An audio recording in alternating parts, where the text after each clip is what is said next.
میں صرف دیکھ لوں ایک بار صبح طیبہ کو، میں صرف دیکھ لوں ایک بار صبح طیبہ کو، نظر سے چھوم لوں ایک بار ذات گنبد کو، میں صرف دیکھ لوں ایک بار حسن طیبہ کو،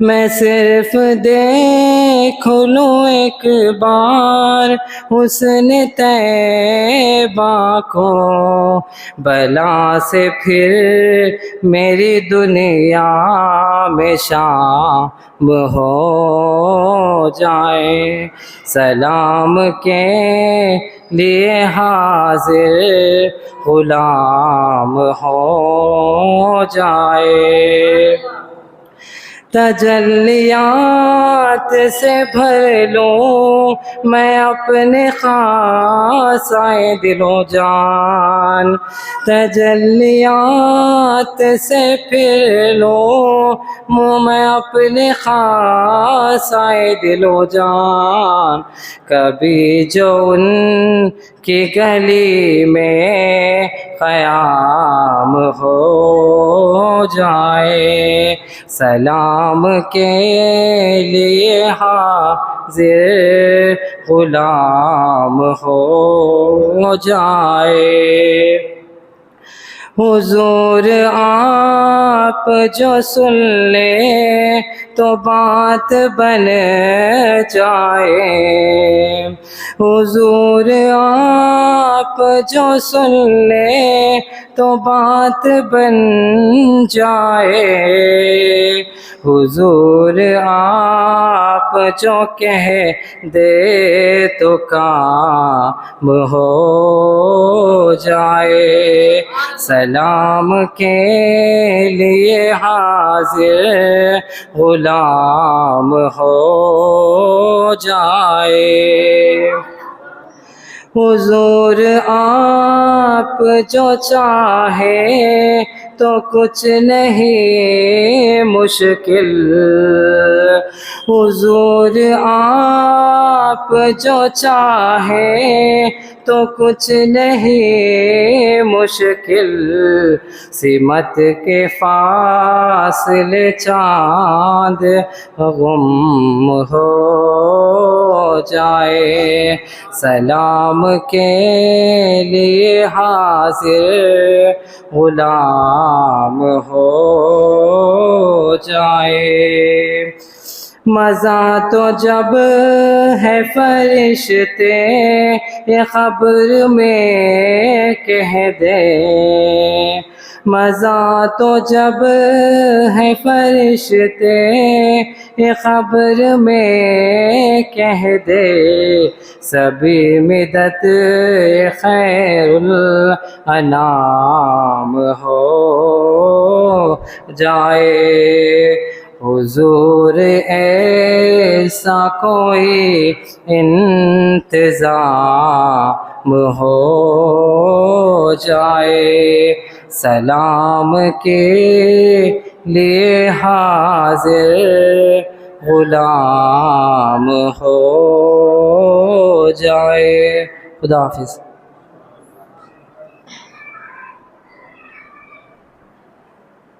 اب میں اور ایک نعت شریف گنگنانے کے لیے عزیزم محمد مبشر صلی اللہ علیہ وسلم کو دعوت دیتا ہوں کہ وہ آئیں اور حضور صلی اللہ علیہ وسلم کے بارگاہ اقدس میں نذران عقیدت پیش کریں۔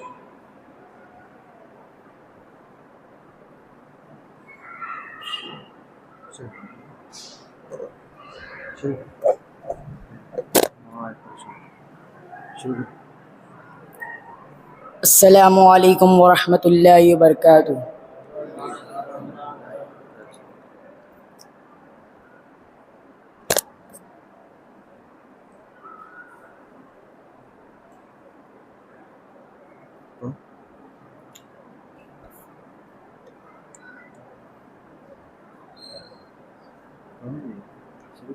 اپنی الفت یہ کام کرتی ہے، اپنی الفت یہ کام کرتی ہے، ہر نظر احترام کرتی ہے، اپنی الفت یہ کام کرتی ہے، ہر نظر احترام کرتی ہے، جو نبی پر سلام پڑھتے ہیں،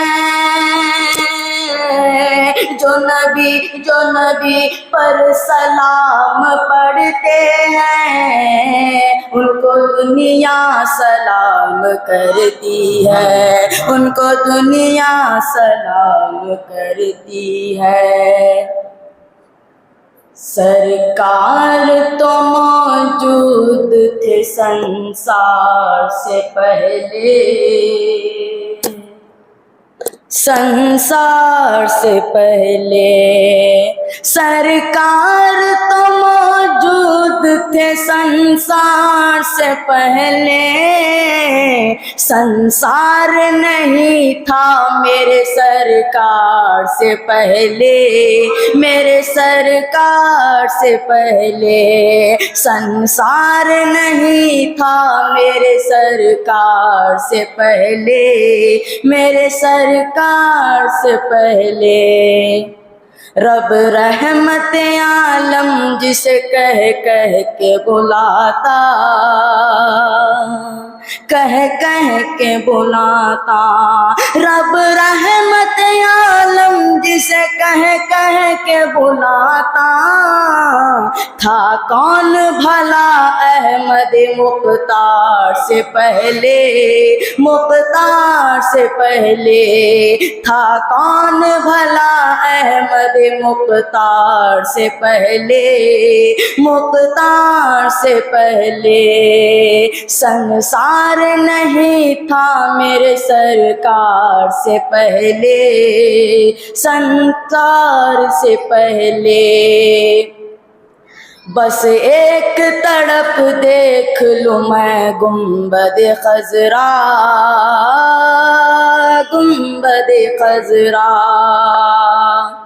بس ایک تڑپ دیکھ لوں میں گنبد خضرا، اے موت نہ آنا کبھی دیدار سے پہلے، کبھی دیدار سے پہلے، اے موت نہ آنا کبھی دیدار سے پہلے، دیدار سے پہلے، سنسار نہیں تھا میرے سرکار سے پہلے، سرکار سے پہلے۔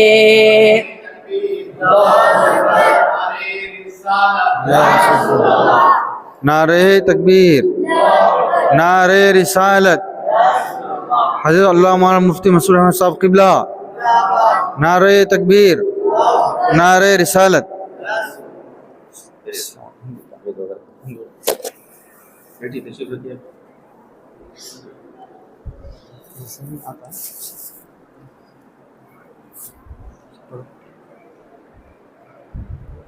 سرکار تو موجود تھے سنسار سے پہلے، سنسار سے پہلے، سرکار تو موجود تھے سنسار سے پہلے، سنسار نہیں تھا میرے سرکار سے پہلے، سرکار سے پہلے۔ یوں حشر میں حسنین کریمین کہیں گے، کریمین کہیں گے، یوں حشر میں حسنین کریمین کہیں گے، ملنا ہے ہمیں اپنے وفادار سے پہلے، وفادار سے پہلے، ملنا ہے ہمیں اپنے وفادار سے پہلے، وفادار سے پہلے، سنسار نہیں تھا میرے سرکار سے پہلے، سرکار سے پہلے۔ خدا حافظ۔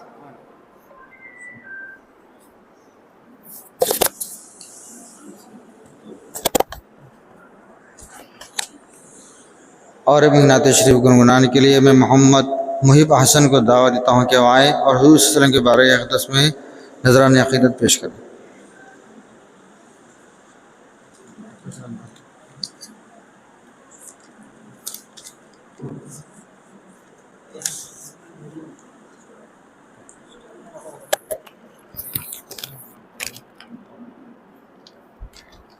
السلام علیکم ورحمۃ اللہ وبرکاتہ۔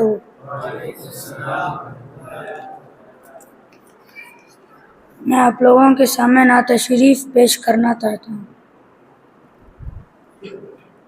وہ میرا نبی میرا نبی میرا نبی ہے، وہ میرا نبی میرا نبی میرا نبی ہے، وہ جس کے لیے محفل کونین سجی ہے، فردوس بنی جس کے وسیلے سے بنی ہے، وہ جس کے لیے محفل کونین سجی ہے، فردوس بنی جس کے وسیلے سے بنی ہے، وہ ہاشمی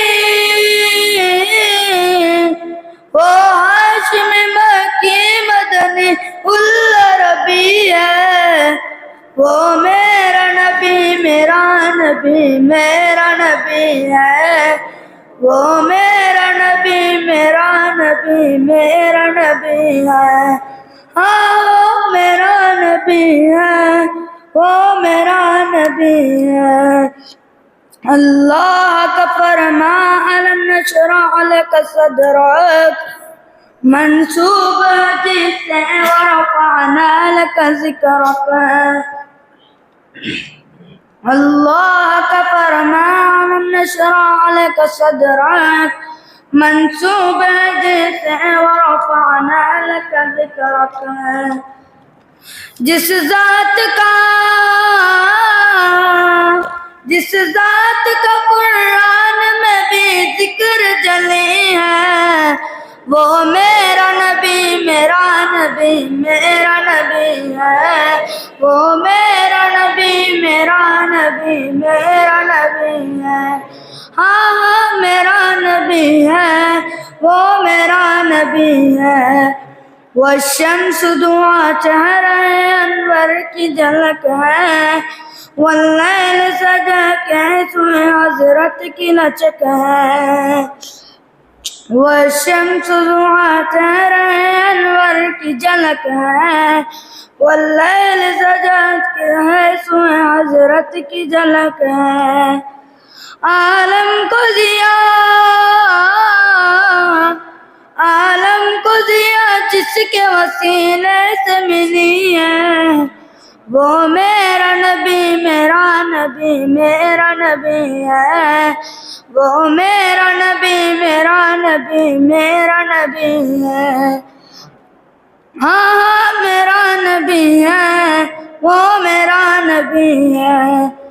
احمد ہے محمد ہے وہی ختم رسول ہے، مقدوم مربی ہے وہی ولی کل ہے، احمد ہے محمد ہے وہی ختم رسول ہے، مقدوم مربی ہے وہی ولی کل ہے، اس پر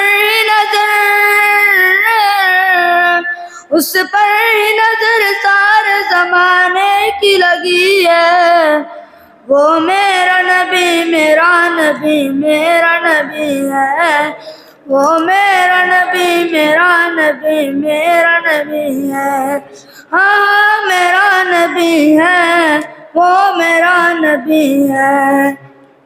یاسین مزمل مدثر طہ، کیا کیا نئے القاب سے مولا نے پکارا، یاسین ومزمل مدثر طہ، کیا کیا نئے الفاظ سے مولا نے پکارا، کیا شان ہے اس کی جو امی لقبی ہے، وہ میرا نبی میرا نبی میرا نبی ہے، وہ میرا نبی میرا نبی میرا نبی ہے۔ جزاک اللہ خیر۔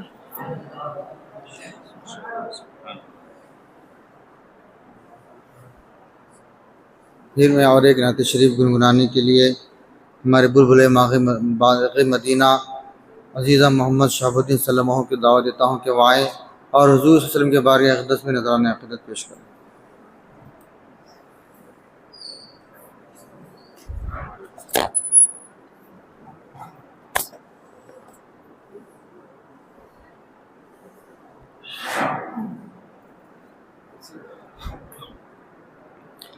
السلام علیکم ورحمۃ اللہ وبرکاتہ۔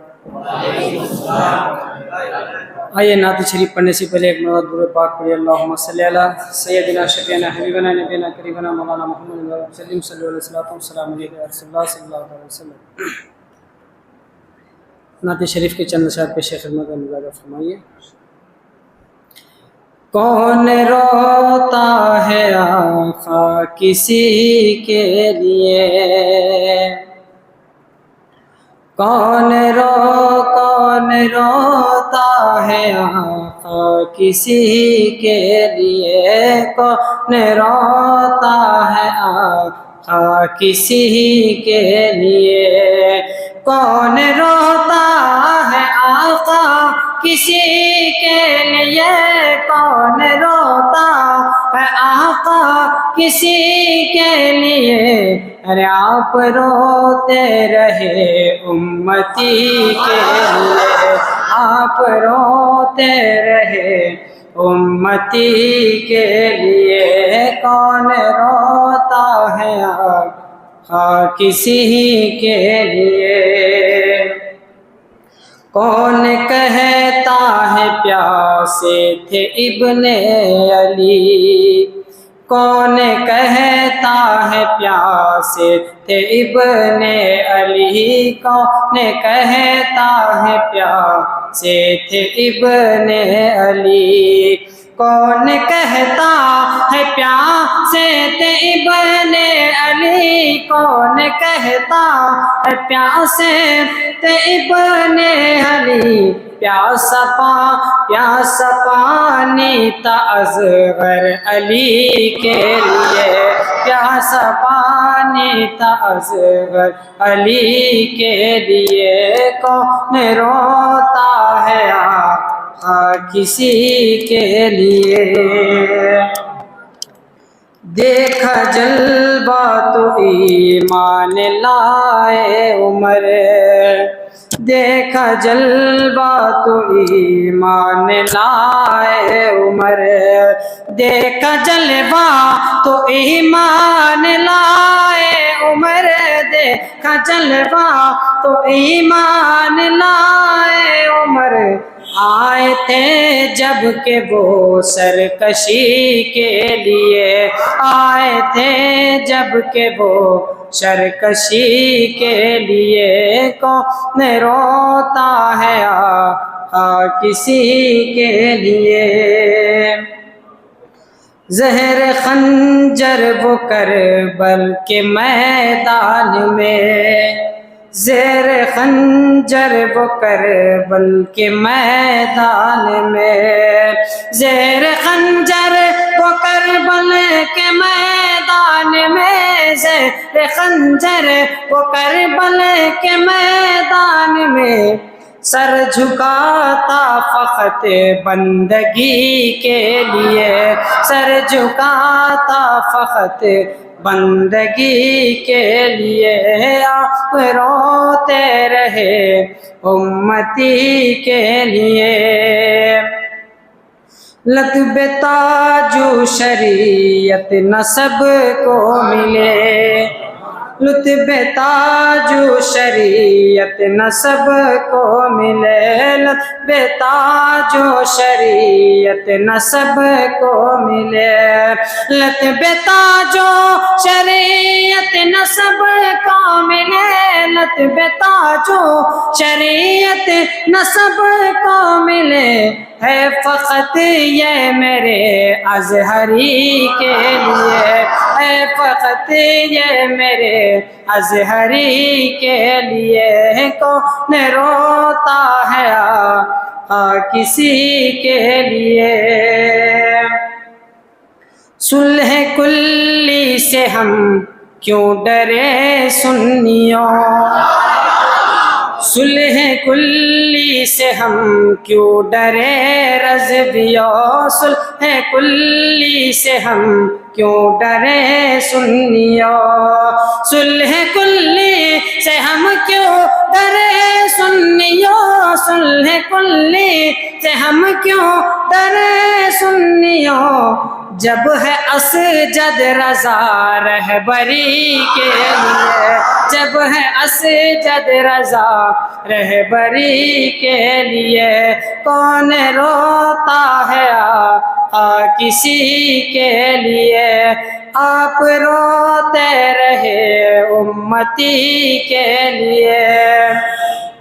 صلح کلی نبی کا نہیں سنیوں، صلح کلی نبی کا نہیں سنیوں، صلح کلی نبی کا نہیں سنیوں، صلح کلی نبی کا نہیں سنیوں، سنی مسلم ہے سچا نبی کے لیے، صلح سنی مسلم ہے سچا نبی کے لیے، زندگی یہ نہیں ہے کسی کے لیے، زندگی ہے نبی کے لیے، نہ سمجھ مرتے ہیں زندگی کے لیے، نہ سمجھ مرتے ہیں زندگی کے لیے، ارے جینا مرنا ہے سب کچھ نبی کے لیے، جینا مرنا ہے سب کچھ نبی کے لیے، کون روتا ہے کسی کے لیے، کون روتا ہے کسی کے لیے، ارے آپ روتے رہے امتی کے لیے.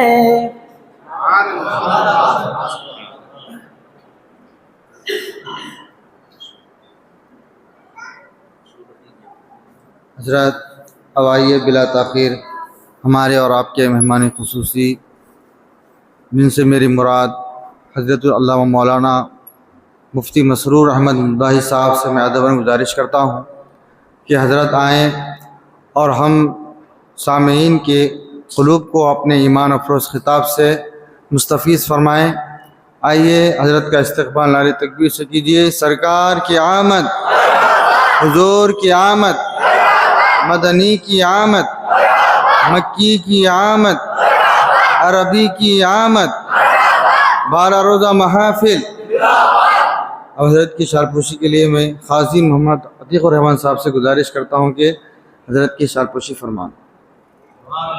نعرہ تکبیر، نعرہ رسالت، سرکار کی آمد، رضدار کی آمد، مسلک اعلی حضرت سرکار کی آمد، سرکار کی آمد، آقا کی آمد، آقا کی آمد، مسلک اعلی حضرت، نعرہ تکبیر، نعرہ رسالت.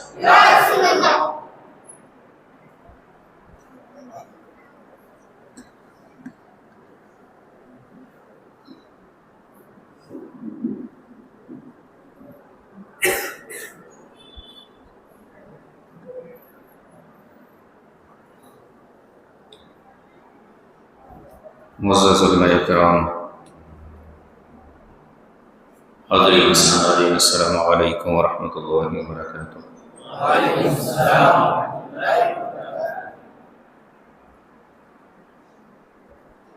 الحمد للہ الذی جعل علماء الشریعۃ المحمدیۃ بہجۃ الوجود وملأ بإرشادهم وإيضاحهم الحق المدائن والنجود،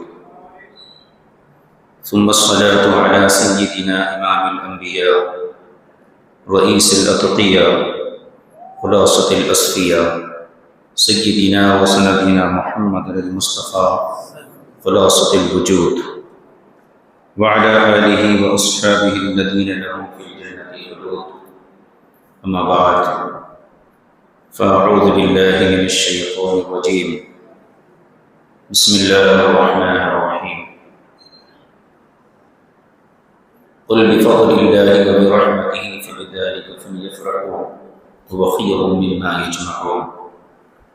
وقال تبارك وتعالى قل إنما أنا بشر مثلكم يوحى إلي أنما إلهكم إله واحد فما كان يرجو لقاء ربه فليعمل عملا صالحا ولا يشرك بعبادة ربه أحدا. صدق الله العظيم. وبلغنا رسوله النبي الأمين الكريم ونحن على ذلك لمن الشاهدين والشاكرين والحمد لله رب العالمين. ہمارا آپ سب سے پہلے آقا نامدار احمد مجتبیٰ محمد مصطفیٰ صلی اللہ علیہ وسلم کی بارگاہ ناز میں درود پاک پیش فرمائیں. اللہم صلی علی سیدنا اشرفنا و نبینا و حبیبنا مولانا محمد الکریم وآلہ الکرام وصحبہ الکریم وبارک وسلم. صلی اللہ علیہ وسلم و سلام علیہ یا رسول اللہ.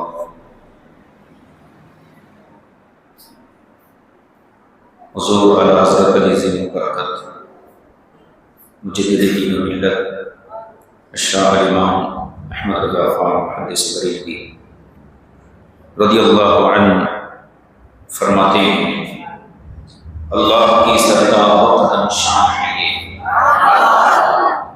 اللہ کی سرتا بقدم یعنی حضور سر سے لے کر قدم ناس تک سراپا اللہ کی شان ہے. اللہ کی سرتا بقدم شان ہے یہ. انسان نہیں انسان وہ انسان ہے. اعلیٰ حضرت فاضل بریلوی نے حضور کے بشر ہونے کا انکار نہیں کیا. یہ بتایا ہے کہ ایسے بشر ہیں جن کی طرح کوئی بشر نہیں. اللہ کی سرتا بقدم شان ہے یہ. انسان نہیں انسان وہ انسان ہے یہ. قرآن تو ایمان بتاتا ہے ہمیں.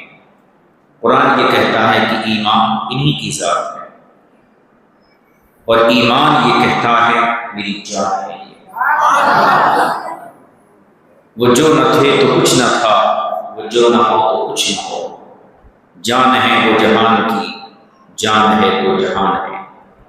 اور ڈاکٹر اقبال رسمی تو نہیں تھے وہ سنی تھے. انہوں نے کہا ہے بمصطفیٰ برساں خیش راکدین محروس. حضور کی دہلیز پر پہنچنا یہی ایمان ہے. حضور کو ماننا یہی ایمان ہے. بمصطفیٰ برساں خیش راکدین محروس اگر بہو نہ رسیدی تمام بول حویس. عزیزان گرامی معزز حاضرین، آج کی یہ محفل سجانے والے منعقد کرنے والے اور اس میں شریک ہونے والے سب قابل مبارکباد ہیں. ہزاروں لوگ آج بھی دوست و احباب کی محفلوں میں بیٹھے ہوں، کسی کی غیبت بھی کرتے ہو کسی کی برائی بھی کرتے ہو. اللہ نے ہمیں آپ کو یہ عزت عطا فرمائی اور یہ سعادت عطا فرمائی کہ ہمارا اس کے گھر میں اس کے حبیب پاک صلی اللہ علیہ وسلم کے فضائل اور عظمتیں سننے کے لیے ہم جمع ہوئے. ایک عنوان مجھے دیا گیا ہے اور نام ہے اس کا کیا نام ہے؟ عظمت حضور صلی اللہ علیہ وسلم نے نعمت عظمیٰ. یہ خود اپنے اندر کئی مضامین کو لیے ہوئے ہیں. کس جہت سے حضور، جس جہت سے آپ حضور کو دیکھیں ایک عظیم نعمت نظر آئے. کوئی ایسی جہت نہیں جو حضور کی ذات کی نعمت ہونے سے یا رحمت ہونے سے خالی. اس پہ بھی انشاءاللہ ہم بات کریں گے، لیکن اس سے پہلے بنیادی طور پر تمہید کے لیے دو مقدمے میں آپ کی خدمت میں پیش کروں گا. بیان ہوتے ہیں، جلسے بھی ہوتے ہیں، میری کوشش یہ ہے کہ میں کچھ ایسی بات آپ کو سمجھا سکوں جس سے آپ کے اندر یقین کی کیفیت مزید مستحکم ہو، اور جس سے آپ بات کرنا چاہیں تو آپ کو شرمندگی محسوس نہ ہو۔ اس لیے مقدمے کے طور پر 2 باتیں بھی سماعت کرنا ہے آپ کو۔ پہلی چیز تو یہ، اللہ رب العزت نے انبیاء علیہ السلام کو دنیا میں کیوں بھیجا، ایک بات۔ دوسری بات یہ ہے کہ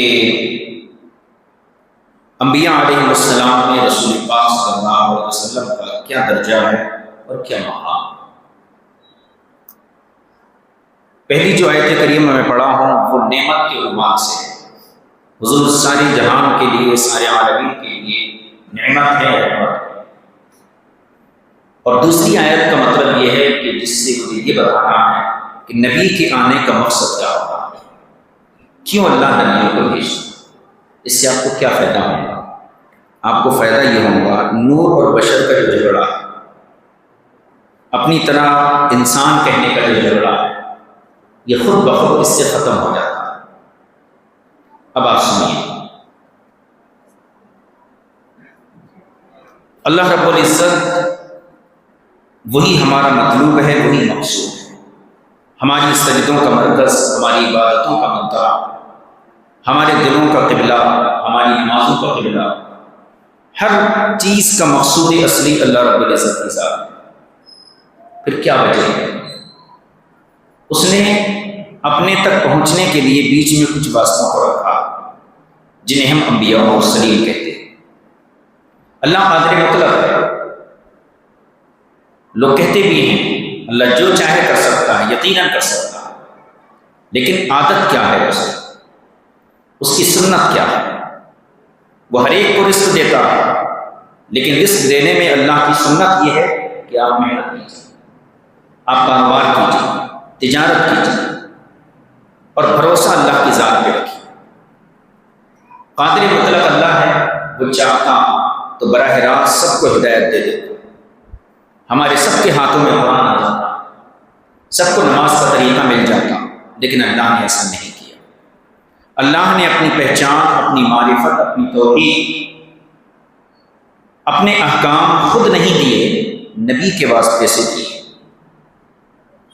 تو کوئی تو ضروری چیز ہوگی جس کے لیے اللہ نے 1 لاکھ کم و بیش 24,000 انبیاء کو اس دنیا میں بھیجا، کوئی حکمت تو ہوگی۔ اس حکمت پر اگر آپ غور کریں گے تو آپ کو یہ محسوس ہوگا کہ واقعی ہم اس بات کے محتاج تھے کہ ہمارے اور اللہ کے بیچ میں ایسی ہستیوں کا واسطہ ہو جو اللہ سے فیض لے سکیں اور ہمیں دے سکیں۔ کیوں؟ اس لیے کہ قانون فطرت ہے، جس سے آپ فیض لے رہے ہیں اس کے ساتھ آپ کو مناسبت ہے۔ اسکول میں ایک جن استاذ بن کر بیٹھ جائے، ہمارا بچہ اس سے تعلیم حاصل کر سکتا؟ کیوں؟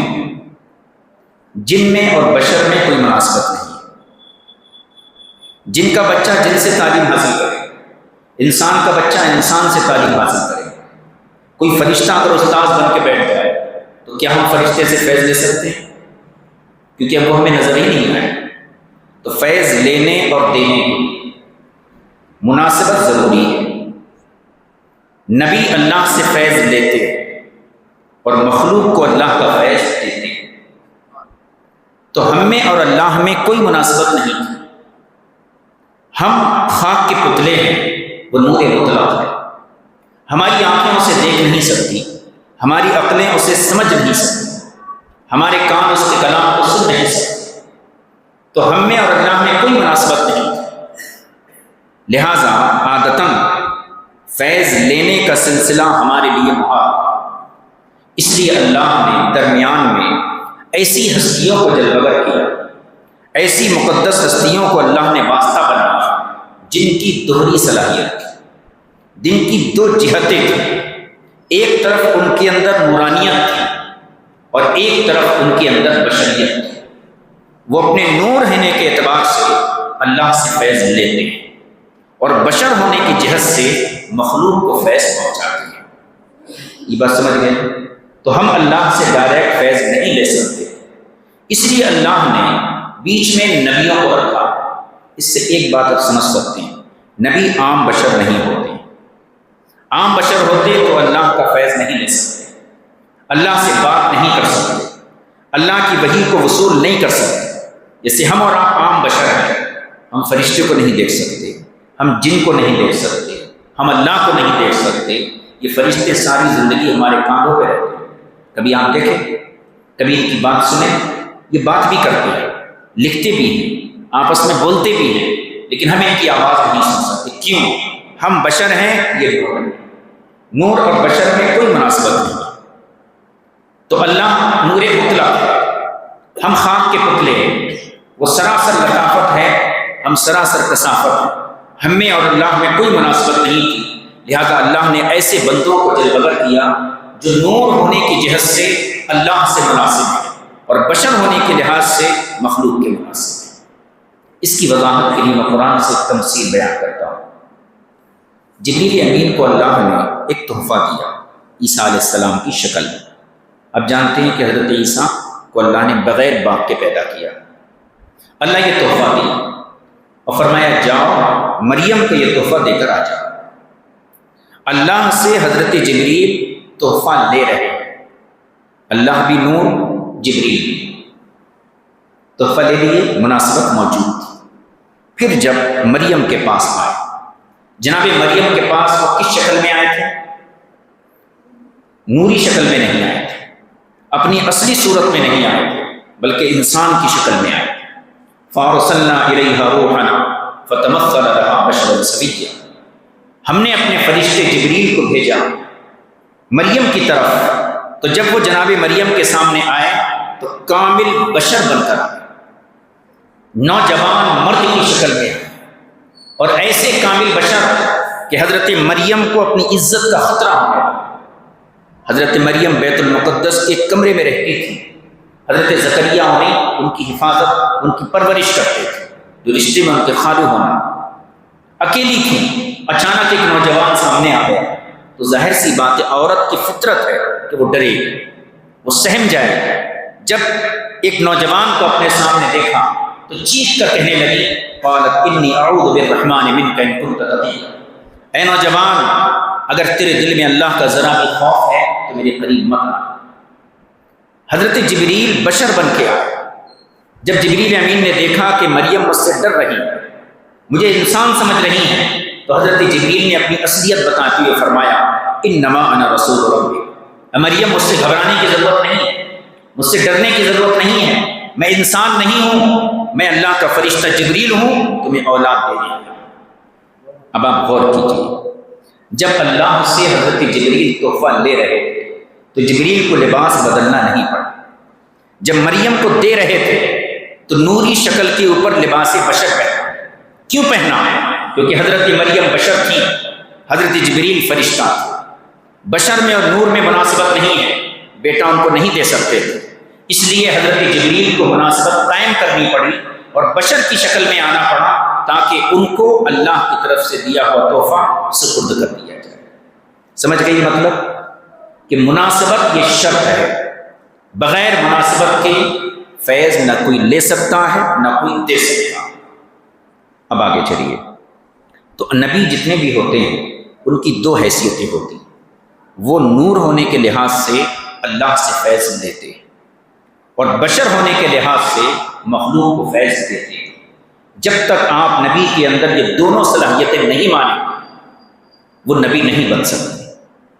نبی بننے کے لیے بشر ہونا ضروری نہیں، اعلان نبوت کے لیے بشر ہونا ضروری ہے۔ حضور سے پوچھا گیا متی وجبت لک النبوۃ، یا رسول اللہ آپ کب سے نبی ہیں؟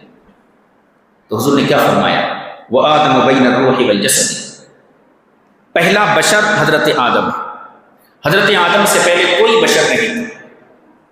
حضور فرماتے ہیں کہ ابھی پہلا بشر پیدا بھی نہیں ہوا، جب بھی اللہ نے مجھے نبی بنا دیا۔ اس سے کیا پتہ چلا؟ اس سے یہ معلوم ہوا کہ نبی بننے کے لیے یہ فزیکل جسم یہ ضروری نہیں ہوتا، نبی بننے کے لیے نور ہونا ضروری ہے، اور دنیا میں آ کر لوگوں کو اللہ کی دعوت دینے کے لیے بشر ہونا ضروری ہے۔ قرآن نے دونوں چیزوں کو ایک ساتھ بیان کیا. قل انما انا بشر مثلکم، اے محبوب فرما دیجیے میں ظاہری لباس کے اعتبار سے تمہاری طرح ایک انسان، لیکن میری تمہاری حقیقت میں فرق ہے. یوحا الیہ، میرے سینے پر قرآن اترتا ہے، میرے دل پر وحی اترتی ہے. وحی کا اترنا یہ کوئی عام چیز نہیں ہے.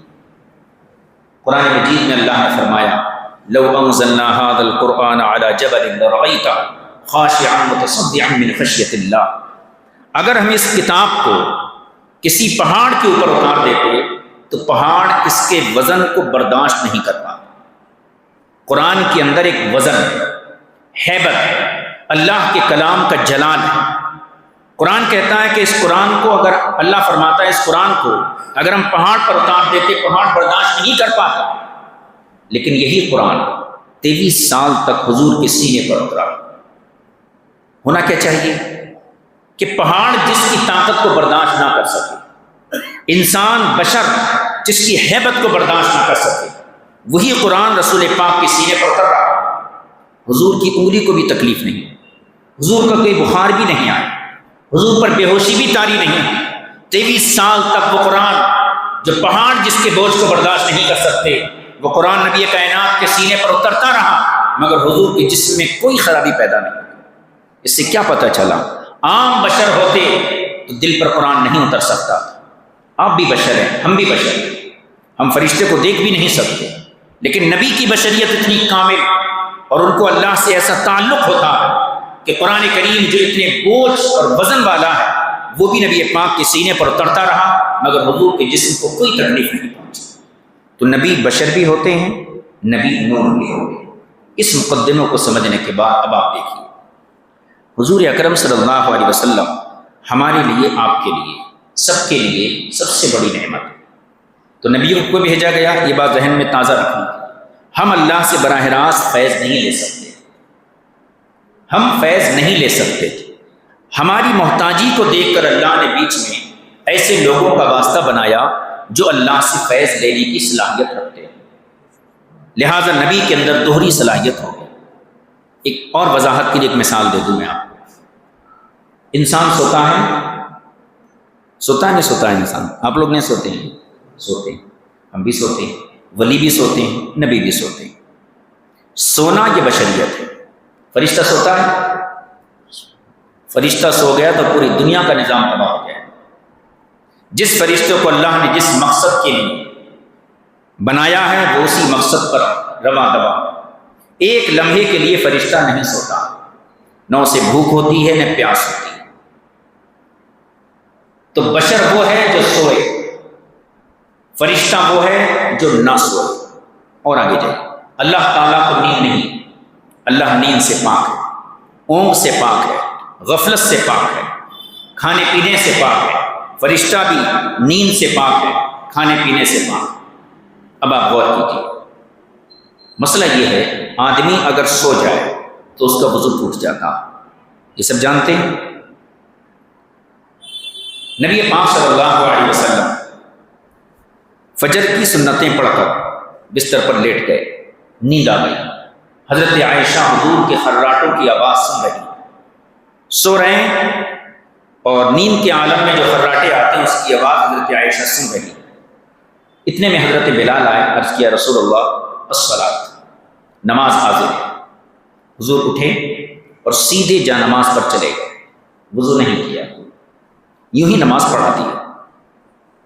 جب واپس تشریف لائے تو حضرت عائشہ نے پوچھا یا رسول اللہ آج کی نماز مجھے سمجھ نہیں آئی، آپ نے حکم تو یہ دیا ہے کہ نیند سے وضو ٹوٹ جاتا، لیکن آج آپ خود بغیر وضو کیے نیند سے اٹھ کر نماز پڑھا دی. آپ تو سید الانبیاء ہیں، آپ کا حکم ہے کہ نیند سے وضو ٹوٹ جاتا. حضور نے ارشاد فرمایا اے عائشہ یہ میں نے امت کا حکم بیان کیا، عام لوگوں کا حکم بیان کیا، اور امت کا یہی حکم ہے کہ امتی اگر سو جائے، گھر میں سوئے یا کعبے میں سوئے، جہاں بھی سوئے گا نیند سے وضو ٹوٹ جائے گا. لیکن میرا حکم یہ ہے کہ تنام عینی ولا ینام قلبی، میری آنکھیں سوتی ہیں، دل کبھی نہیں سوتا. کیا مطلب؟ نبی کی بشریت ہے تو تو آنکھیں بند بھی ہوتی ہیں، سوتے ہیں لیکن نورانیت ہے تو دل بیدار رہتا ہے۔ ہمارا وضو نیند میں کیوں ٹوٹتا ہے؟ اس لیے ٹوٹتا ہے، نیند میں ہمیں پتہ نہیں چلتا ہے کہ وضو ٹوٹا کہ نہیں ٹوٹا۔ کیوں پتہ نہیں چلتا ہے؟ ہمارا دل بھی آنکھوں کی طرح سو جاتا ہے، غافل ہو جاتا ہے۔ ہم لیٹے ہیں، ہمارے بازو کون کیا کر رہے ہیں ہم نہیں بتا سکتے، ہماری آنکھیں بھی بند ہے، دل بھی غافل ہے۔ لیکن نبی کا دل نیند کی حالت میں بیدار رہتا ہے۔ دل کا بیدار رہنا یہ اس بات کا ثبوت ہے کہ نبی صرف بشر نہیں ہوتے۔ جتنے بشر ہیں نیند سے وضو ٹوٹ جاتا، جب آنکھیں بند ہوئیں تو دل بھی غافل ہو گیا۔ حضور کے فرمان کا مطلب یہ ہے کہ جیسے بیدار رہنے والے شخص کو پتہ رہتا ہے کہ میرا وضو باقی ہے، اسی طریقے سے ہم نبیوں کو نیند میں معلوم رہتا ہے کہ ہمارا وضو باقی ہے۔ وَكَذَلِكَ الْأَنْبِيَاءُ تَنَامُ أَعْيُنُهُمْ وَلَا تَنَامُ قُلُوبُهُمْ۔ حضور نے فرمایا اسی طرح سارے انبیاء سوتے تو ہیں، آنکھیں سوتی ہیں، دل نہیں سوتا۔ تو یہ دو جہتیں ہوئی یا نہیں؟ اب رہا یہ سوال، دل کیوں بیدار رہتا ہے حضور؟ اللہ تعالیٰ ایسی کوئی کیفیت بنا دیتا کہ جس سے دل بھی سو جاتا، دل کو بھی آرام ملتا۔ آرام کی ضرورت بشر کو ہوتی، نور کو آرام کی ضرورت نہیں ہوتی۔ دل کو بیدار اس لیے رکھا گیا، مثلا اللہ کو کوئی پیغام بھیجنا ہے، کوئی آیت نازل کرنا ہے، حضور سو رہے، وہی ان کانوں سے نہیں لی جاتی، فرشتے کو ان آنکھوں سے نہیں دیکھا جاتا ہے، یہ بشریت ہے، دل کی آنکھوں سے دیکھا جاتا ہے، دل کے کانوں سے وہی لی جاتی ہے۔ اب حضور سوئے ہوئے، حضور آرام فرما ہے، اگر دل بھی غافل ہو جائے، دل بھی سو جائے تو فرشتہ آ کر انتظار کرتا رہے کب حضور اٹھیں، کب میں اللہ کا پیغام پہنچاؤں۔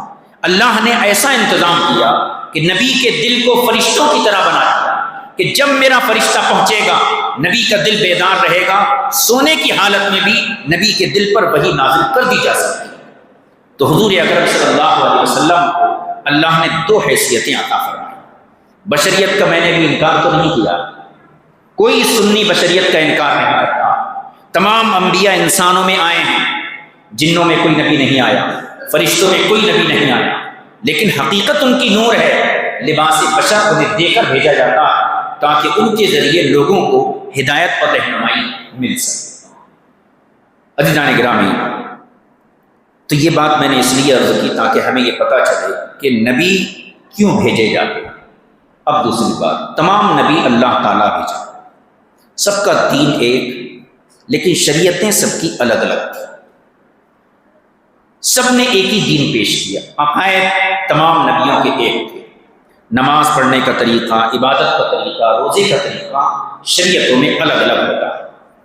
ہر نبی اپنی اپنی امت کے لیے نعمت اور رحمت ہوتے تھے، اور امت میں ان لوگوں کے لیے جو ایمان لاتے تھے، جو ایمان نہیں لاتے تھے ان کے لیے بد دعا کر دیتے تھے۔ ہمارے نبی کی یہ شان ہے، حضور اکرم صلی اللہ علیہ وسلم کو اللہ نے سارے عالمین کے لیے رحمت بنا کر جلوہ گر کیا۔ کوئی پتا، کوئی ذرہ، پانی کا کوئی قطرہ، فرشتہ، انسان، جنات، کوئی مخلوق بھی حضور کی رحمت سے باہر ہے۔ جس کو جو کچھ ملا دینے والا اللہ ہے، لیکن تقسیم کرنے والے مصطفیٰ کریم صلی اللہ علیہ وسلم کی ذات بابرکت ہے۔ رزق ہے اس کا، کھلاتے ہوئے دینے والا اللہ ہے، لیکن تقسیم کرنے والے مصطفیٰ صلی اللہ علیہ وسلم کی ذات بابرکت ہے۔ میں آپ کو حضرت نوح علیہ السلام کے حوالے سے عرض کروں۔ نوح علیہ السلام کی عمر 950 سال تھی۔ اتنے لمبے عرصے آپ تبلیغ کرتے رہے، لیکن کتنے لوگ ایمان لائے جن کو آپ انگلیوں پر گن سکتے ہیں؟ ان اہل ایمان کے لیے وہ بہت بڑی نعمت ہے، لیکن جو لوگ ایمان نہیں لائے ان کے لیے حضرت نوح علیہ السلام نے دعا کر دی، ربی لا تذر علی الارض من الکافرین دیارا۔ اے اللہ، جنہوں نے تیرے دین کو نہیں مانا، میری تبلیغ پر جس نے تجھے ایک نہیں مانا، ان سارے کافروں کو ہلاک فرما دے، برباد کر دے۔ نبی نے ہاتھ اٹھائے، اللہ نے ایک عالمگیر طوفان بھیجا اور ساری انسانیت کو تباہ و برباد کر دیا۔ یہ نبی ہیں مگر صرف اتنے لوگوں کے لیے جو ان کی کشتی میں تھے۔ تمام انبیاء کی یہی شان ہے، ہر نبی اپنی امت امت اجابت کے لیے نعمت ہوا، امت اجابت کے لیے رحمت ہوا، لیکن نبی پاک صلی اللہ علیہ وسلم اپنے نیک امت کے لیے بھی آپ رحمت ہیں، اور جن لوگوں نے آپ کا کلمہ نہیں پڑھا ان کے لیے بھی آپ نعمت ہیں۔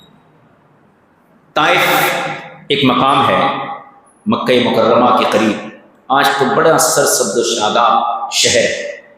حضور اکرم صلی اللہ علیہ وسلم نے کئی سال تک مکے میں اسلام کی دعوت کو پیش کیا، لیکن کیا ہوا؟ ہر جگہ مخالفت کا سامنا۔ آپ مکے سے مایوس ہو کر مدینہ منورہ سے ہجرت سے پہلے طائف گئے، ایک غلام کو ساتھ لیا اور ان کی ہدایت کے لیے آپ طائف پہنچے۔ طائف کے سرداروں سے آپ نے ملاقات کی تو جانتے ہیں انہوں نے کیا رویہ اختیار کیا تھا؟ پہلے تو زبان سے تانے کسے، اخرج من بلدی، ان ظالموں نے کہا کہ ہمارے شہر سے نکل جائیے، اور ایک نے یہاں تک کہا کہ اللہ کو کیا تمہارے سوا کوئی نہیں ملا جس کو نبی بنا کر بھیجے گا؟ حضور کو کتنی تکلیف ہوئی ہو، کتنا صدمہ پہنچا ہو، مختلف قسم کے تانے اور گالیاں ان لوگوں نے دی۔ حضور اکرم واپس تشریف لائے، جب آپ ان کے جہاں ان کی بیٹھک ہوتی تھی وہاں سے جب آپ نکلے تو انہی سرداروں نے اپنے شریر، اوباش اور غنڈے بچوں حضور کے پیچھے لگا دیا، اور لگانے کے بعد حکم دے دیا ان کو مار دو۔ اللہ کا محبوب، نبیوں کا تاجدار، جس کے پسینے کے اندر خوشبو، جس کے لعابِ دہن ان کے اندر بیماریوں کی شفا، جس کی نگاہ کرم سے کائنات کا نظام بدل سکتا، وہ محبوب طائف کی گلیوں میں خون سے لہو رہا، نالین مبارک خون سے بھر گئی۔ آپ تھک کر ایک باغ میں بیٹھ گئے۔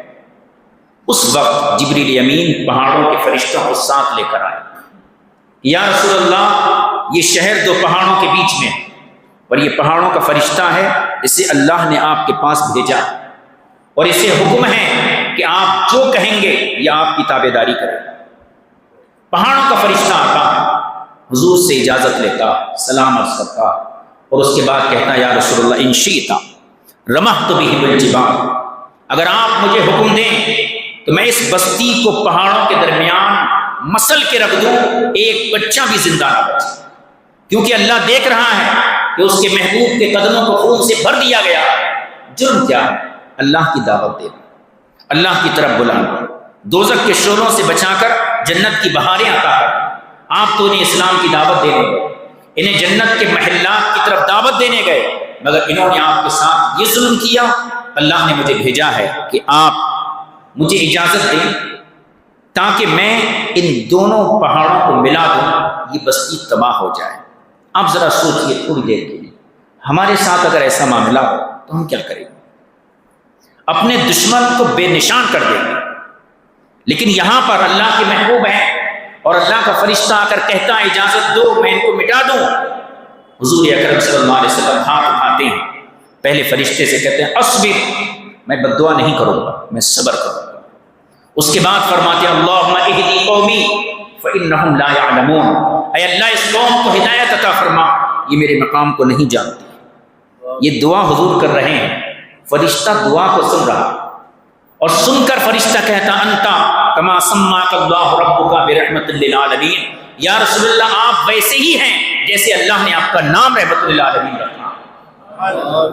اتنی تکلیف کے باوجود رسول پاک صلی اللہ علیہ وسلم نے بد دعا بھی نہیں کی، دعا کی، ان کے لیے ہدایت کی۔ ہمیں کیا سبق ملتا؟ ہم جلد سے سن لیتے ہیں، لیکن اس سے کچھ سبق بھی لینا۔ ہمارے گھروں میں جھگڑے ہوتے، لڑائیاں ہوتی، محلے میں اختلافات ہوتے، بھائی بھائی میں اختلاف ہوتا، ایک گز زمین کے لیے اپنے بھائی کو ساری زندگی چھوڑ دیتے، گھروں کی باتوں کے لیے خونی رشتوں کو توڑ دیتے، دوست و احباب کو چھوڑ دیتے ہیں۔ یہ رسول پاک کا طریقہ نہیں۔ حضور نے دشمنوں کو معاف کیا، ان کو ان کے لیے دعائیں کی ہیں جو رسول کریم کے مشن کے سامنے آتے ہیں۔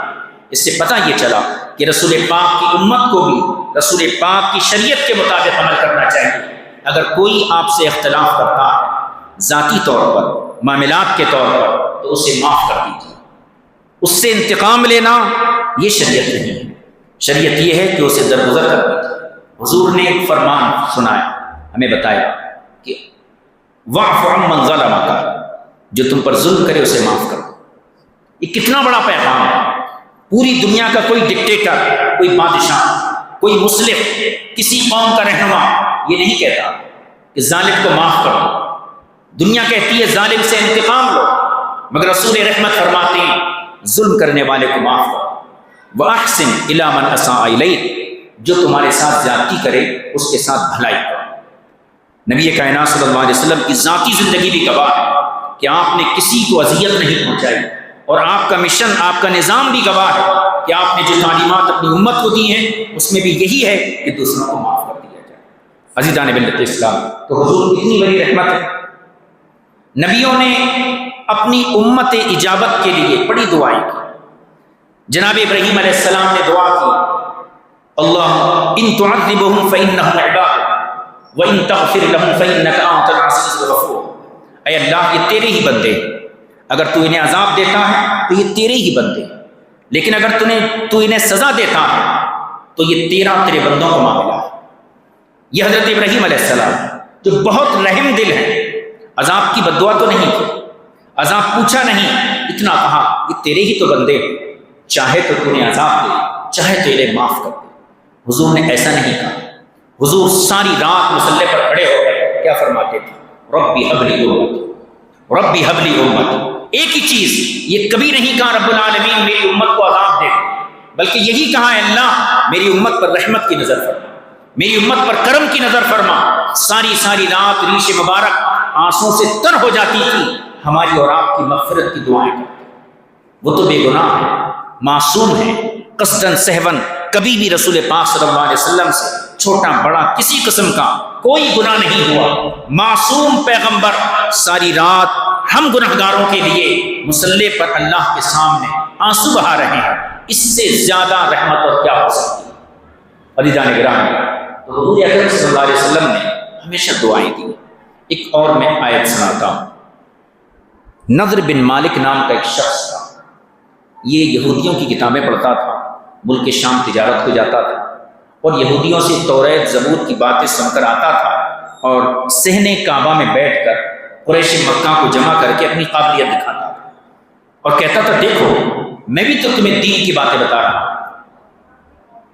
تو جو قرآن کا دعویٰ محمد عربی صلی اللہ علیہ وسلم کر رہے ہیں وہ کوئی نئی بات نہیں ہے، میں ان سے قابل ہوں، ان سے زیادہ علم رکھتا ہوں۔ اس طریقے سے لوگوں کو اپنی مشن کی طرف ترغیب دیتا۔ ایک مرتبہ اس نے خانہ کعبہ میں کھڑے ہو کر اللہ کو چیلنج کیا۔ آپ ذرا غور کیجیے، اللہ کو دعوت دی کسی جنگ کی۔ اللہم ان کان ھذا ھو الحق من عندک، اے اللہ تو نے جو قرآن محمد عربی صلی اللہ علیہ وسلم پر نازل کیا ہے ہم اسے تیرا کلام نہیں مانتے، ہم اسے تیرا کلام نہیں مانتے۔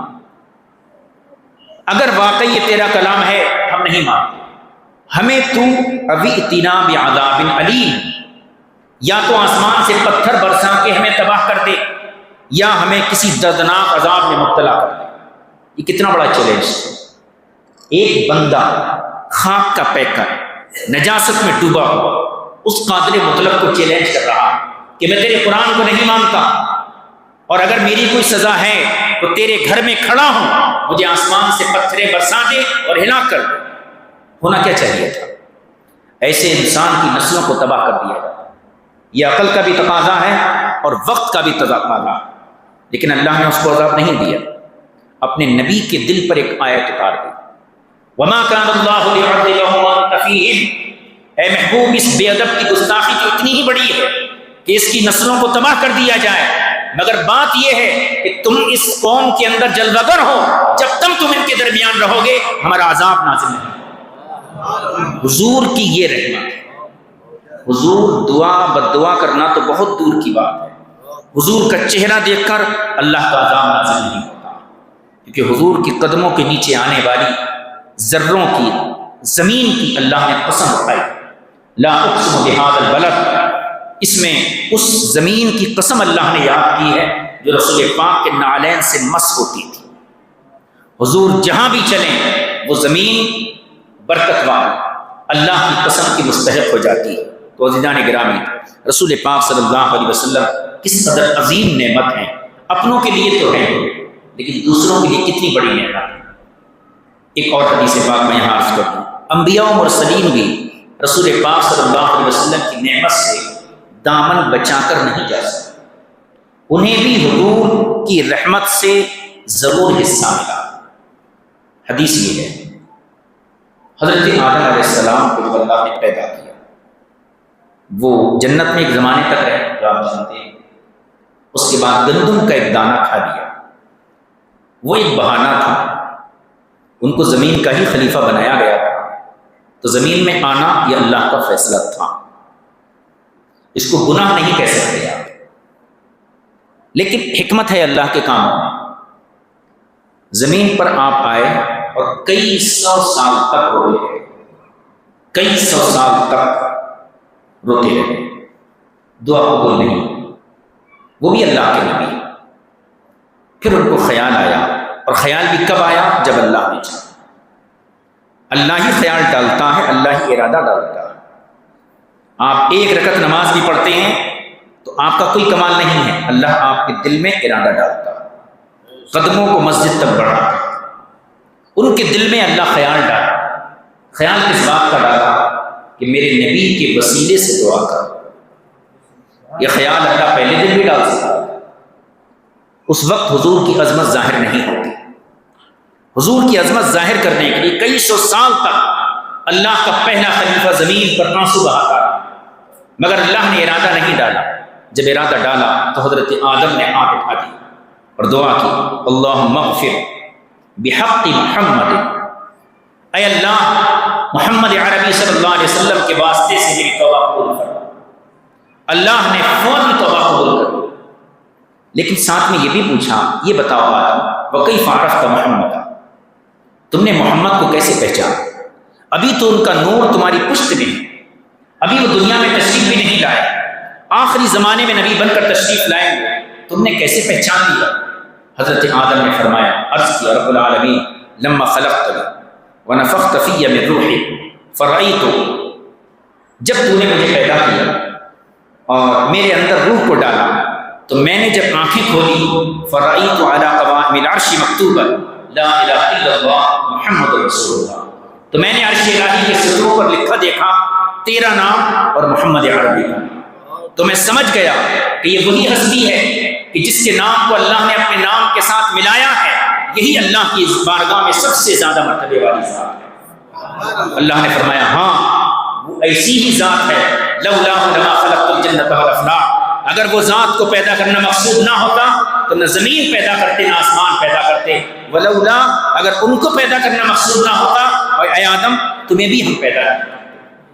اس سے کیا پتہ چلا کہ حضور اکرم صلی اللہ علیہ وسلم کی رحمت سے بہت پہلے جب آپ کا بشری وجود دنیا میں نہیں آیا تھا، حضرت آدم علیہ السلام کو آپ کی رحمت سے حصہ دیا۔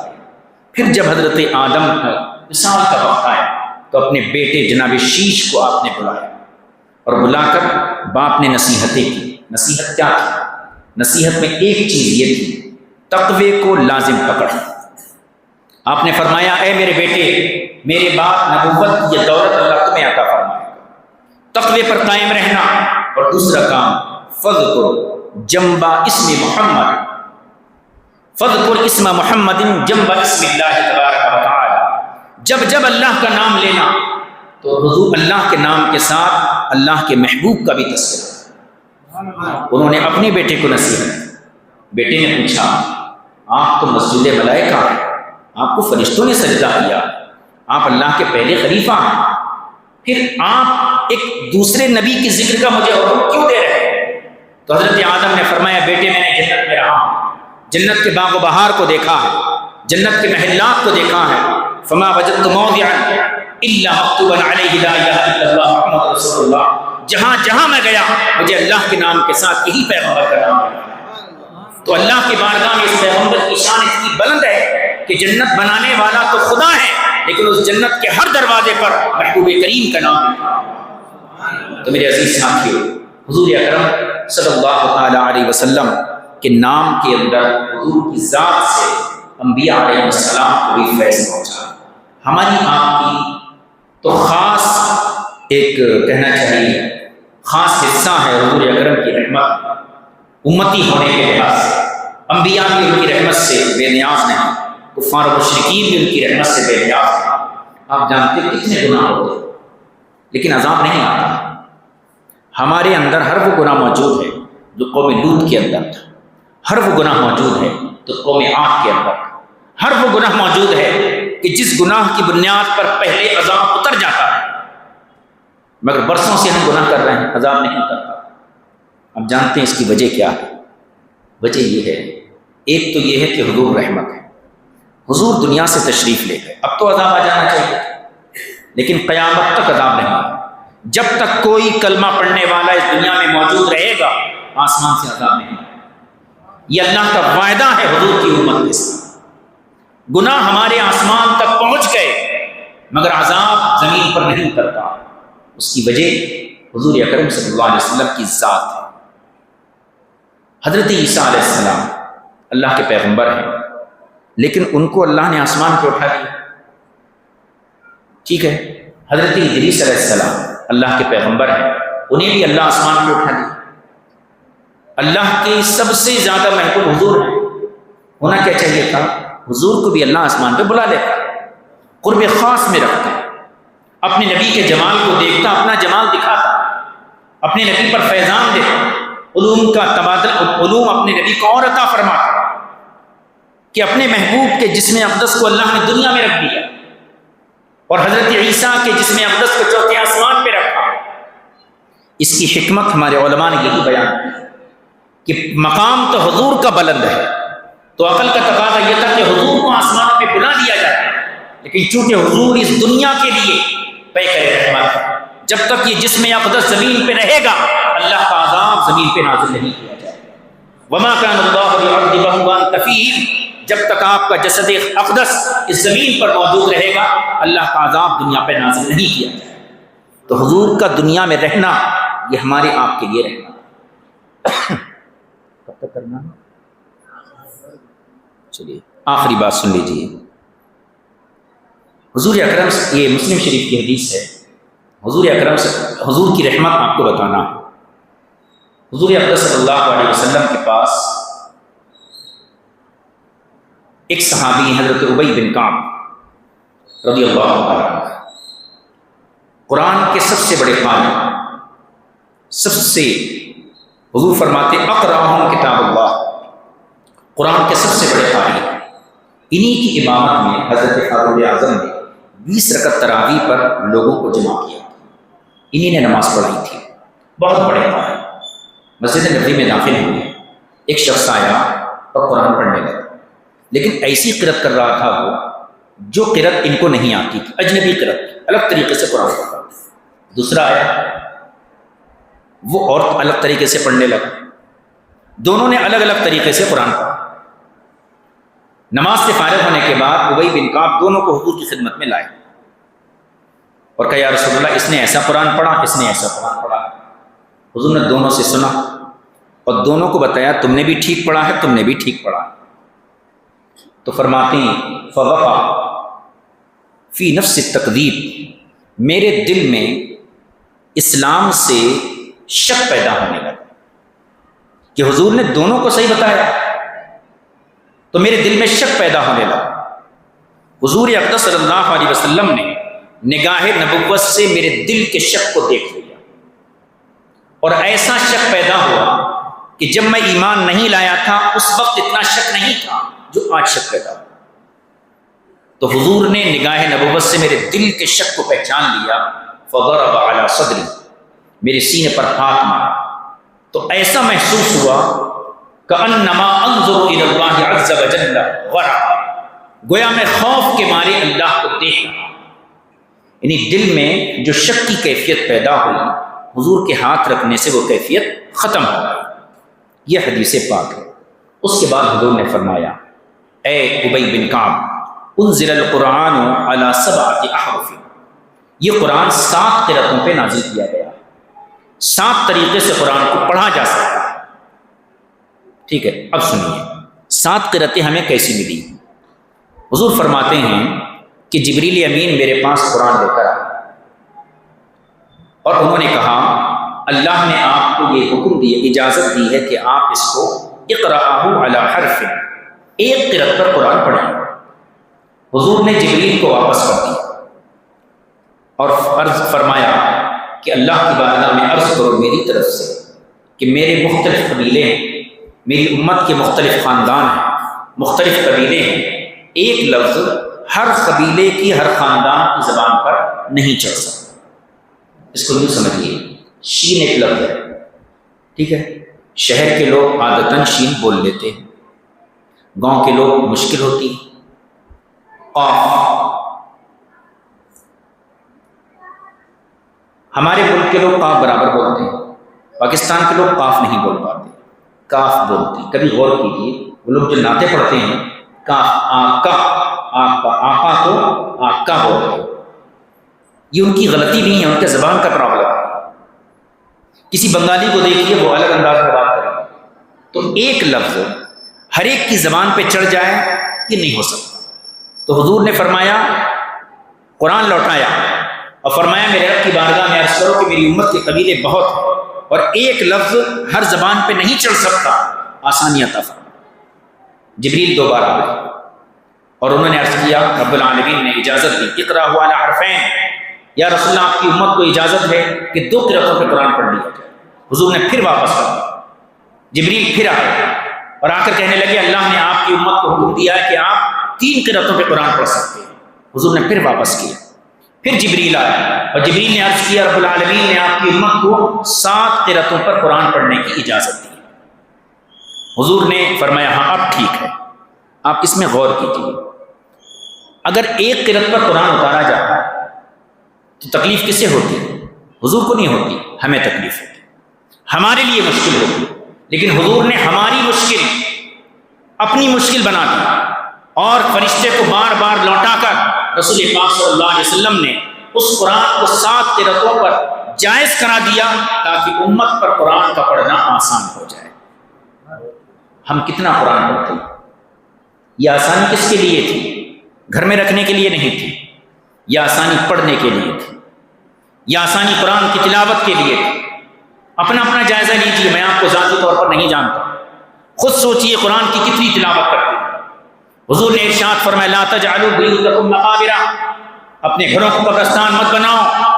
ہمارے گھروں سے ٹی وی کی آوازیں آتی ہیں، گانوں کی آوازیں آتی ہیں، گالیوں کی آوازیں آتی ہیں، نغموں کی آوازیں آتی ہیں، ہمارے گھروں سے فجر کے وقت قرآن کی صدائیں نہیں آتی۔ حضور اکرم صلی اللہ علیہ وسلم کی حدیث ہے، جس زمین پر جس مکان میں قرآن پڑھا جاتا ہے اللہ کی فرشتوں کی جماعت اس گھر میں نازل ہوتی ہے، وہاں برکتیں نازل ہوتی ہیں۔ گھروں کے جھگڑے، گھروں کے اختلافات، تنگ دستی، مفلسی، آپسی دلوں کے ٹوٹ جانا، اس کی وجوہات یہی ہیں۔ قرآن کو سجا کے تو رکھ لیا، قرآن کو غلاف میں رکھا ہے، قرآن کو اونچے مقام پہ رکھا ہے، لیکن قرآن سے ہمارا ربط نہیں ہے، قرآن سے تعلق نہیں ہے۔ قرآن یہ تلاوت کے لیے آیا تھا، عمل کے لیے آیا تھا، صرف سجانے کے لیے نہیں۔ قرآن شفا بھی دیتا، قرآن بیماروں کو صحیح بھی کرتا، قرآن سے جان بھی آسانی سے نکلتی ہے، لیکن ہم نے اس کو خاص موقعوں کے لیے بنا دیا۔ جب خاندان کے کسی بوڑھے کی جان گلے میں اٹک جاتی ہے، بیٹا قرآن لے کر بیٹھتا۔ ایسے ایسے بیٹے ہیں جنہیں یاسین پڑھنے نہیں آتے، جو یاسین پڑھ نہیں سکتے، باپ کی ہجکیاں بدی ہوئی ہیں، بیٹا بھاگ کر حافظ صاحب کے پاس جاتا، کاش تجھے بھی یاسین یاد ہوتی تو باپ کی جان نکلنے میں آسان۔ موت کے وقت انسان کو جو سختی ہوتی، جو تکلیف ہوتی، وہ ناقابل برداشت ہوتی۔ ساری دنیا کا پانی اس کے گلے میں ڈال دیا جائے، اس کی پیاس نہیں بجھتی۔ ایسے موقع پر قرآن کی تلاوت ہی اسے سیرابی دیتی ہے۔ تو ہم کیا کرتے ہیں؟ بوڑھے کی جان اٹکی ہوئی، تڑپ رہا ہے انسان، ہمارے پاس قرآن ہے رکھا ہوا، پڑھنا نہیں جانتا۔ سورہ یاسین قرآن کا دل ہے، قرآن کا مغز ہے۔ رسول پاک صلی اللہ علیہ وسلم کی رسالت کو، نبوت کو بہت ہی جامع صورت میں قرآن نے اسی صورت کے اندر بیان کیا۔ یہ قرآن کا دل ہے، جو اس کو پڑھتا رہے گا کبھی ہارٹ کا بیمار نہیں ہو سکتا، دل کا بیمار نہیں ہو سکتا، اور جس مریض کے سرحانے اس کو پڑھا جائے اللہ تعالیٰ اسے یا تو شفا عطا فرمائے گا یا سکرات کی سختی سے محفوظ فرمائے گا۔ تو قرآن کے ساتھ اپنے تعلق کو جوڑیے۔ میں بالخصوص نوجوان بچوں سے درخواست کرتا ہوں، اپیل بھی کہہ لیجیے، گزارش کہہ لیجیے، حکم کہہ لیجیے، قرآن سے جڑو۔ روزانہ 1 رکوع پڑھو، 2 رکوع پڑھو، پاؤں پارا پڑھو، اس کا نور تمہاری زندگی میں داخل ہو۔ قرآن پڑھ کر دن کا آغاز کرو، دیکھو اللہ تمہیں کیسی برکتیں عطا فرماتا ہے، چہرے پر کیسا نور آتا ہے، کیسی تازگی پیدا ہوتی ہے۔ ڈاکٹر اقبال نے کہا تھا کہ قرآن ایک زندہ کتاب تھی، مگر ہماری قوم نے اس کتاب سے مرنا سیکھا، جینا نہیں سیکھا۔ جب بوڑھے کی جان اٹک جاتی ہے جب قرآن پڑھا جاتا ہے کہ جان نکلنے میں آسانی ہو جائے۔ ساری زندگی قرآن کو نہیں پڑھے، قرآن سے دور رہے۔ قرآن مجید رسول پاک صلی اللہ علیہ وسلم کا عظیم معجزہ، رسول کائنات صلی اللہ علیہ وسلم کے دل پر اترا یہ وزنی کلام ہمارے لیے، آپ کے لیے، سب کی ہدایت ہے اس کے اندر۔ 1 لفظ پڑھنے پر کتنا ثواب، 3 لفظ پڑھنے پر کتنا ثواب، 1 رکوع پڑھیں گے آپ تو ہزاروں نیکیاں آپ کے نامہ اعمال میں یوں ہی آ جائیں، اور یہ اکاؤنٹ جمع ہوتا رہے گا۔ اپنے بچوں کو قرآن پڑھائیے، رسمی انداز میں مت پڑھائیے، باضابطہ قرآن کی تلاوت سکھائیے اور گھر میں کرائیے۔ بچیاں گھروں میں ہیں، فون ان کے ہاتھوں سے لیجئے، قرآن ان کے ہاتھوں میں دیجئے، فون سے دور کیجئے، قرآن کے قریب کیجئے۔ فجر کی نماز کے بعد بچیوں کو عادت ڈالیے، بچیاں نماز پڑھنے کے بعد قرآن لے کر بیٹھیں، بچے نماز پڑھنے کے بعد قرآن لے کر بیٹھیں۔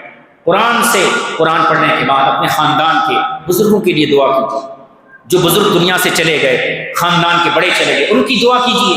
خاندان میں جو بیمار ہیں ان کے لیے دعا کیجیے، اپنے لیے دعا کیجیے۔ قرآن اللہ کی رحمتوں کا خزانہ ہے، جو اسے پڑھتا ہے اللہ تعالیٰ اس کو ان خزانوں سے حصہ عطا فرماتا ہے۔ یہ اللہ کا کلام ہے۔ حضور نے ایک حدیث میں ارشاد فرمایا ہے، من اراد ان یحدث ربہ فلیقرأ القرآن، جو رب سے بات کرنا چاہے وہ قرآن کی تلاوت کرے۔ قرآن کے اللہ کا کلام ہے۔ جب قرآن ہم پڑھتے ہیں تو ایسا ہے کہ اپنے بادشاہ کی باتیں سن رہے، اور نماز ایسی ہے کہ اپنے بادشاہ کو سنا رہے۔ نماز مناجات ہے، نماز میں آپ اللہ کو سناتے ہیں، اے اللہ میری یہ حالت ہے، میری یہ حالت ہے، ایاک نعبد و ایاک نستعین۔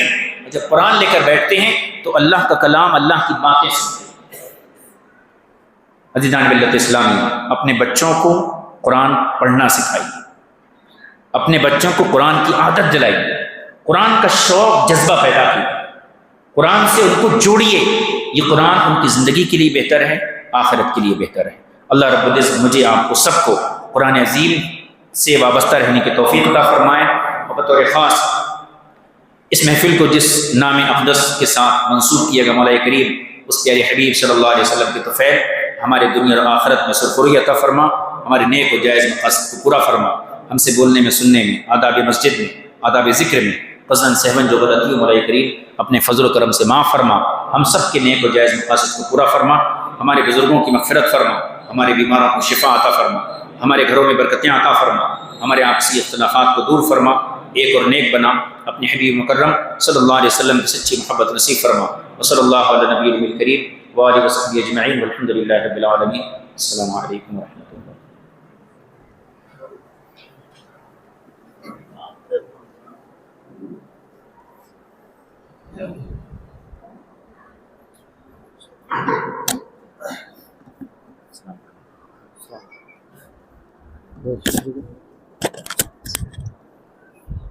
صلی اللہ علی محمد صلی اللہ علیہ وسلم۔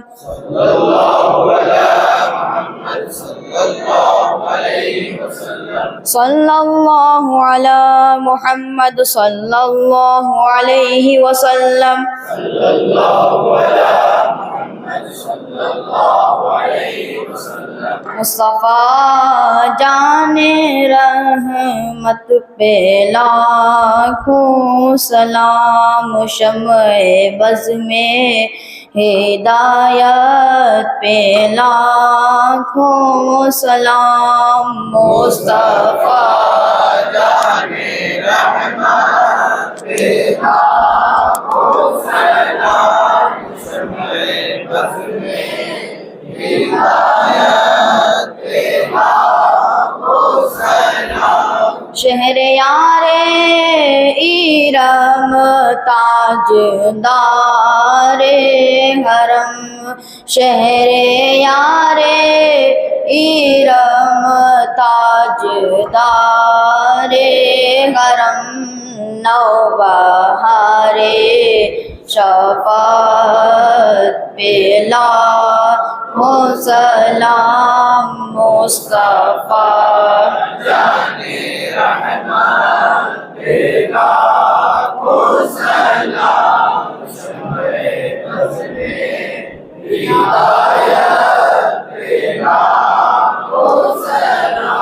ہم غریبوں کے آقا پہ بے حد درود، ہم غریبوں کے آقا پہ بے حد درود، ہم فقیروں کی ثروت پہ لاکھوں سلام مصطفیٰ جان رحمت پہ لاکھوں سلام شمع بز میں ہدایت پہ لاکھوں سلام۔ وہ ہمارے نبی جن کے ہم امتی، وہ ہمارے نبی جن کے ہم امتی، امتی تیری قسمت پہ لاکھوں سلام مصطفیٰ جان رحمت پہ لاکھوں سلام شمع بز میں ہدایت پہ لاکھوں سلام۔ جی سوہانی گھڑی چمکا وہاں کا چاند، جی سوہانی گھڑی چمکا وہاں کا چاند، اس دل افروز ساتھ پہ لاکھوں سلام مصطفیٰ جان رحمت پہ لاکھوں سلام شمع بز میں ہدایت پہ لاکھوں سلام۔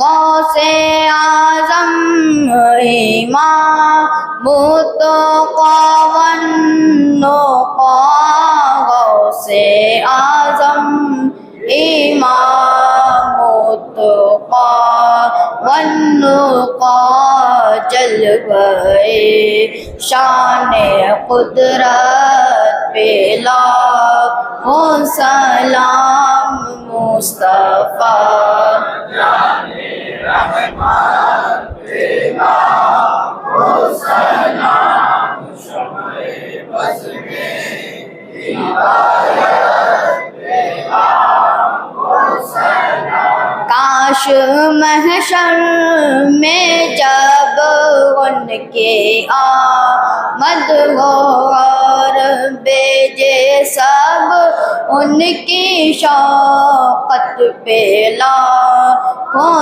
سلام، تو مجھ سے خدمت کے خود سیکھا ہے رضا، وہ رضا اعلیٰ حضرت بریلی کے شان، تو جن کی ہر ہر ادا سنت مصطفیٰ، جن کی ہر ہر ادا سنت مصطفیٰ، ایسے پیرے طریقت پہ لاکھوں سلام مصطفیٰ جان رحمت پہ لاکھوں سلام شمع بز میں ہدایت پہ لاکھوں سلام۔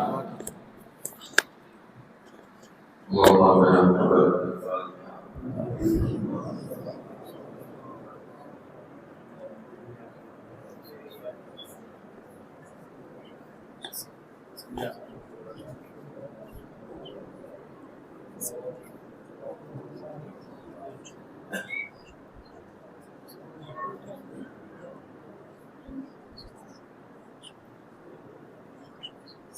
الہی ہر جگہ تیری عطا کا ساتھ ہو، بڑے مشکل شہید مشکل کشا کا ساتھ ہو۔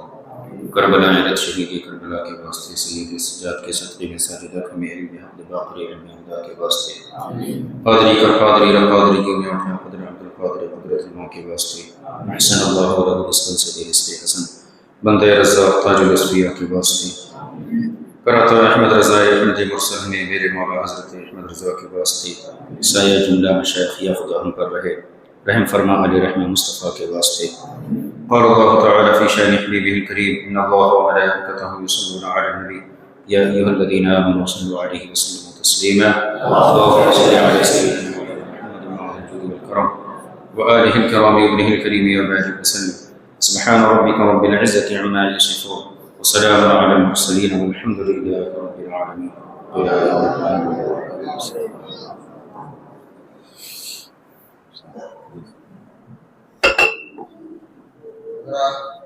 رب